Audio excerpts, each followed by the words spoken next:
Talks, it's Mrs. Newcomb. Today I want to read you a story by one of my very favorite authors, Patricia Polacco.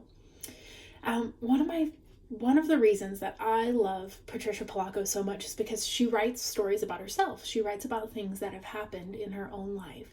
And the story we're going to read today is one of those stories. It's called Thunder Cake.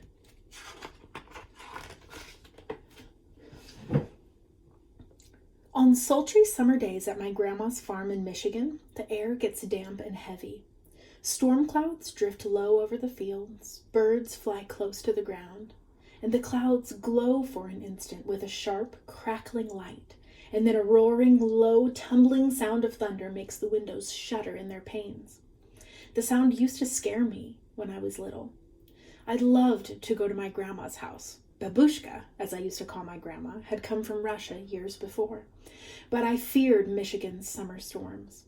I feared the sound of thunder more than anything. I always hid under the bed when the storm moved near the farmhouse. This is the story of how my grandma, my babushka, helped me overcome my fear of thunderstorms. Grandma looked at the horizon, drew a deep breath, and said, "This is thunder cake baking weather, all right. Looks like a storm coming to me."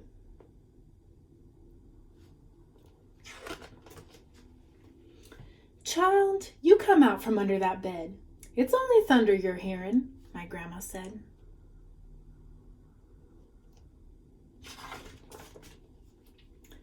The air was hot, heavy, and damp. A loud clap of thunder shook the house, rattled the windows, and made me grab her close. "Steady, child," she cooed.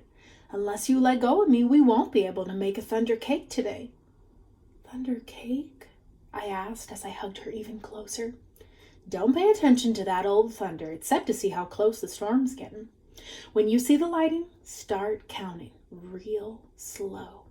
When you hear the thunder, stop. That number is how many miles away the storm is. Understand?" she asked. "We need to know how far away the storm is so that we have time to make the cake and get it into the oven before the storm comes, or it won't be a real thunder cake."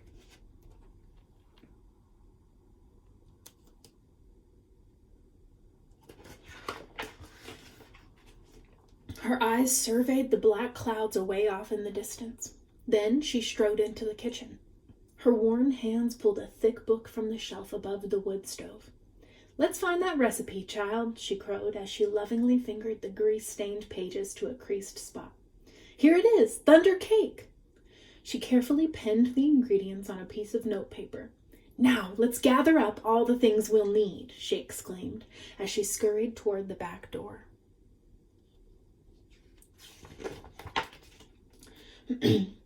We were by the barn door when a huge bolt of lightning flashed. I started counting like my grandma had told me to. 1, 2, 3, 4, 5, 6, 7, 8, 9, 10, and then the thunder roared. 10 miles. It's 10 miles away," Grandma said as she looked at the sky. "About an hour away, I'd say. You'll have to hurry, child. Gather them eggs careful like," she said. Eggs from mean old Nellie Peck Hen. I was scared. I knew she was going to try to peck me. "I'm here. She won't hurt you. Just get the eggs," Grandma said softly. The lightning flashed again. 1, 2, 3, 4, 5, 6, 7, 8, 9, I counted. 9 miles, Grandma reminded me.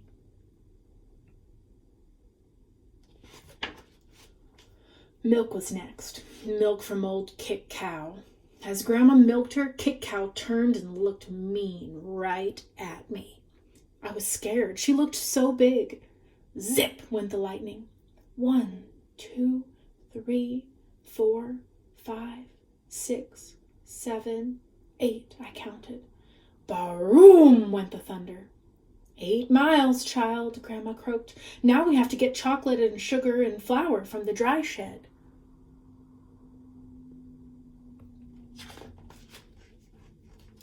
I was scared as we walked down the path from the farmhouse through tangleweed woods to the dry shed. Suddenly the lightning lit the sky. 1, 2, 3, 4, 5, 6, 7, I counted. Boom, ba-boom, crashed the thunder. It scared me a lot, but I kept walking with Grandma.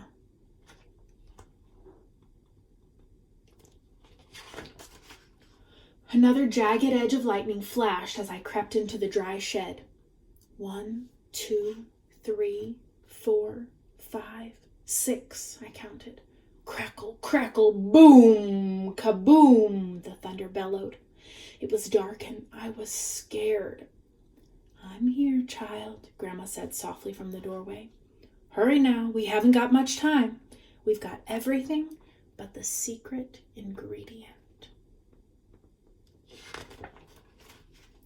3 overripe tomatoes and some strawberries, Grandma whispered as she squinted at the list.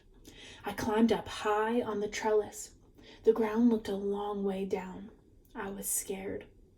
I'm here, child, she said. Her voice was steady and soft. You won't fall. I reached 3 luscious tomatoes while she picked strawberries. Lightning again. 1, 2, 3, 4, 5, I counted. Kabang, boom, ba-boom, the thunder growled.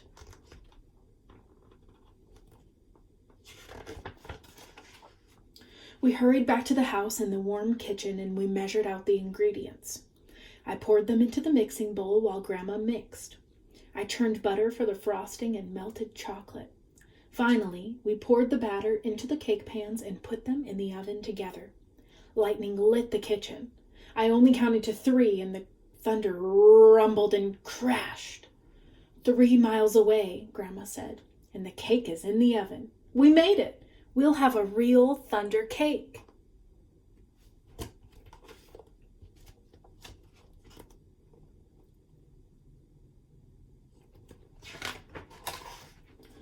As we waited for the cake, Grandma looked out the window for a long time.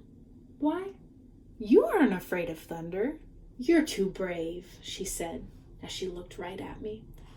I'm not brave, Grandma, I said. I was under the bed, remember? But you got out from under it, she answered, and you got eggs from mean old Nellie Peck Hen. You got milk from old Kick Cow. You went through Tangleweed Woods to the dry shed, and you climbed the trellis in the backyard. From where I sit, only a very brave person could have done all those things.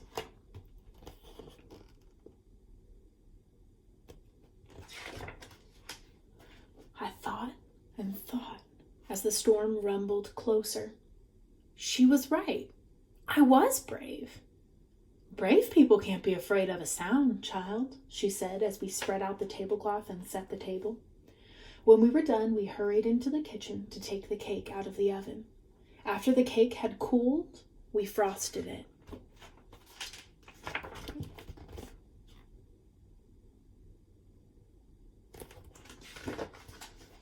Just then the lightning flashed, and this time it lit the whole sky. Even before the last flash had faded, the thunder rolled, boomed, crashed, and broomed just above us. The storm was here. Perfect, Grandma cooed. Just perfect. She beamed as she added the last strawberry to the glistening chocolate frosting on top of our thunder cake.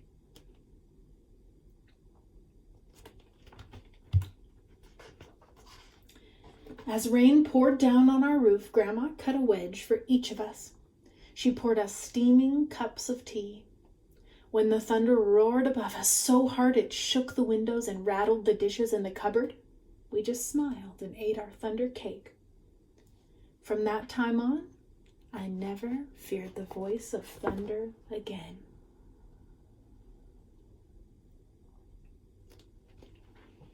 And that's our story today. Another cool thing that Patricia Polacco has included at the end of this story is she gives a recipe for her grandma's thunder cake.